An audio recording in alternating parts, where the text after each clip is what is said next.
தலித் தலைவர்களுக்கு பாதுகாப்பு இல்லைன்னு சொல்லுவது அது ஒரு அரசியல் தானே தவிர, கள்ளக்குறிச்சியில் இந்த கள்ளச்சாராயம் காய்ச்சினது முத நாள் தான் ஆரம்பித்தாங்களா? அதுக்கு முன்னாடி காய்ச்சி விற்றது அங்கே வேறு கட்சிக்காரங்களே இல்லையா? அங்கே வேறு கட்சியை சேர்ந்தவர்களே இல்லையா? எல்லாருக்கும் இங்கே எல்லா தவறும் நடக்கிறத பார்த்துக்கிட்டே இருப்பாங்க. ஒன்று நடந்த உடனே ஆளுங்கட்சியை குறை சொல்லணும். தலித் மக்கள் மேலே தான் அதிகாரப்பூர்வமான எல்லாருமே அவங்க அப்யூஸ் பண்ணுறாங்க, கொலை பண்ணுறாங்க, ஈஸியாக நடக்குது. ஆனால் பெரிய பெரிய தலைவர்கள், பெரிய ஜாதி கட்சி தலைவர்கள் மேலே யாருமே அவர் சொல்கிற விஷயத்தை என்ன சொல்கிறாங்கன்னா, அவங்க நல்ல பாதுகாப்பு கொடுக்குறாங்க, தலித் மக்களுக்கு மட்டும் பாதுகாப்பு இல்லை இல்லாமல் இருக்குதுன்னு சொல்லிட்டு நிறைய பேர் சொல்கிறாங்க. ரஞ்சித் கூட சொல்லியிருக்காரு. அதை பற்றி உங்களுக்கு அப்படி நம்ம தனிப்பட்ட முறையில் தலித் மக்களுடைய தலைவர்கள் பாதுகாக்கப்படலை, மற்ற தலைவர்கள் பாதுகாக்கப்படுறாங்கன்னு சொல்கிறத ஏற்க முடியாது. இதுக்குள்ளே அரசியல் இருக்குது. உண்மையான குற்றவாளிகளை கண்டுபிடிக்கணும் அப்படின்றது எல்லோருடைய கருத்துமாக இருக்கிறது. நிறைய பின் தகவல்கள் சொல்கிறாங்க. 2 நாள் தான் ஆயிருக்கு. சிசிடிவி ஃபுட்டேஜ் இருக்குது. சிசிடிவி ஃபுட்டேஜில் இருக்கக்கூடிய நபர்கள் தான் சரண்டரான நபர்களா? இதெல்லாம் ரொம்ப எளிதில் கண்டுபிடிச்சிடலாம், யாரும் மறைச்சிட முடியாது. அதனால் இங்கே தலித் தலைவர்களுக்கு பாதுகாப்பு இல்லைன்னு சொல்லுவது அது ஒரு அரசியல் தானே தவிர, எல்லோருக்குமே பாதுகாப்பு வேணும். அதிலும் குறிப்பாக அவர் ஆம்ஸ்ட்ராங் அவர்கள் தான் சார்ந்திருக்க சமூகத்தில் போற்றப்படுகிற ஒரு நபராக இருந்திருக்கிறார். ஒரு முக்கியமானவராக இருந்திருக்கார்.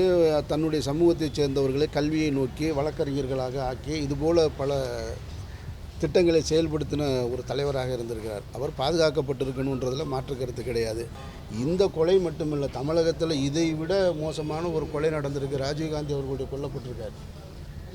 ஒரு தேசத்தின் தலைவரே வெடிகுண்டில் கொல்லப்பட்டார். அப்போது அதெல்லாம் இதுதான் முதல் கொலை கிடையாது. இது போன்ற பழனி பாபா கொல்லப்பட்டிருக்காரு. இது மாதிரி நிறைய இருக்குது. பழனி பாபாவுடைய கொலைக்கான குற்றவாளிகள் இன்றைக்கு வரைக்கும் கூட கண்டுபிடிக்கப்படல. இந்த அரசியல் காரணங்களுக்காக இந்த கொலைகள் நடந்துட்டு தான் இருக்குமே தவிர, முழுவதுமாக தடுக்க முடியாதே தவிர கொஞ்சம் ப்ரிகாஷனாக இருந்திருக்கலாம்ன்றது தான் என்னுடைய கருத்து. சொல்லியிருக்காரு, மதுக்கடைகள் மூடப்பட்டால் கள்ளச்சாராயங்கள் நிறைய உருவாகக்கூடும், கள்ளச்சந்தைகள் நிறைய வந்துடும், கல்வர்கள் நிறைய வருவார்கள் அப்படின்னு சொல்லியிருக்காரு. இப்போ மதுக்கடையை ஒழிக்கிறதுக்கு என்னதான் வழி? இது எப்போ முடியும் அதை சொல்லு.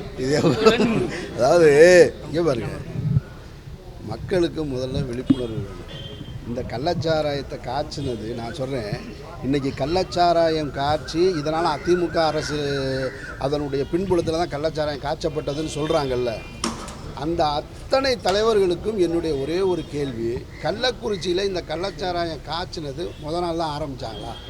அதுக்கு முன்னாடி காய்ச்சி விற்றது அங்கே வேறு கட்சிக்காரங்களே இல்லையா? அங்கே வேறு கட்சியை சேர்ந்தவர்களே இல்லையா?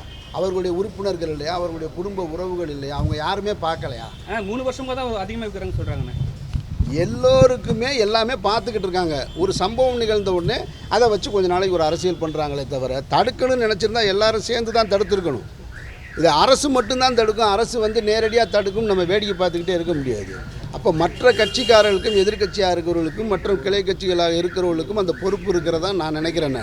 அவர்கள் நினச்சிருந்தா ஏறி அடித்து உடச்சிருக்கலாமே. கள்ளச்சாராயம் காய்ச்சிறவனை ஏறி எந்த தொண்டர்கள் இல்லாமல் இருக்காங்களா வேறு கட்சிக்காரங்கள்ட்ட? எல்லாருக்கும் இங்கே எல்லா தவறும் நடக்கிறத பார்த்துக்கிட்டே இருப்பாங்க. ஒன்று நடந்த உடனே ஆளுங்கட்சியை குறை சொல்லணும்.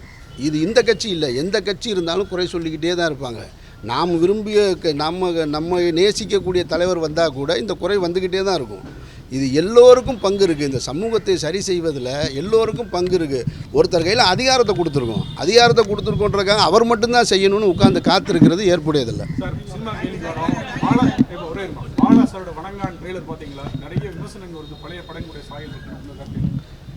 பாலா அவர்களுடைய படங்கள் எல்லா படங்களும் விமர்சனங்களை தாண்டி தான் வந்திருக்கு.